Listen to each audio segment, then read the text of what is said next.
You clicked on this video because you're interested in investing in Rentberry. If that is the case, you better watch until the end, because even though the company looks great at first, there are some major red flags. You can invest in Rentberry through the crowdsource investing platform StartEngine. But you shouldn't. I did a deep dive into the StartEngine documentation, SEC filing, public information, and looked at customer testimonials and pricing models. And I found some interesting points, such as a beautifully crafted pitch, a whopping $25 million valuation, but also a lack of customer testimonials and an epic ICO scam, and controversy about the founder. Let's get right to it. It all started with a key issue. Tenants want transparency and save valuable time and money when finding a great place to rent. On the other hand, landlords want to lease to quality tenants at the highest price. Oleksiy Lubinsky recognized this problem and started the company called Rentberry in 2017. The thesis behind the company was simple: create a technology-driven rental platform that makes the rental process as easy as possible and give the landlords the highest price through an eBay-like bidding on rental leases. So, Rentberry created a website to achieve just that. The company then charges the tenants with a fixed application fee and an 8 to 12% facilitator fee, and it charges the landlord with a deal closure fee and optional promotions. According to their pitch deck, Rentberry already has over 11 million properties listed through their platform in over 30 countries and have over 22 million property transactions. The business model seems solid, right? That's what I thought.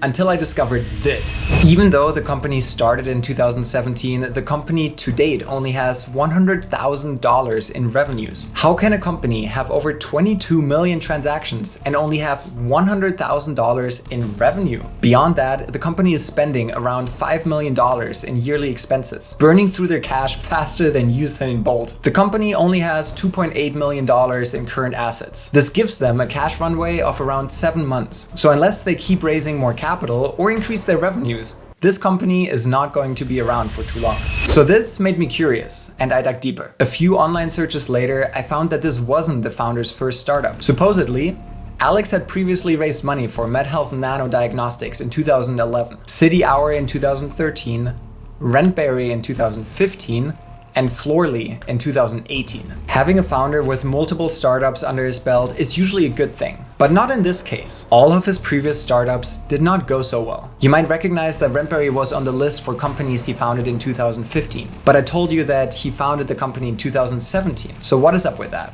Alex came up with the idea to use crypto to raise money for Rentberry and to tokenize the business. He was able to raise $30 million in early 2018, which then dropped 99.999% in value just 4 months later. How was the money used that was raised? I guess we'll never know.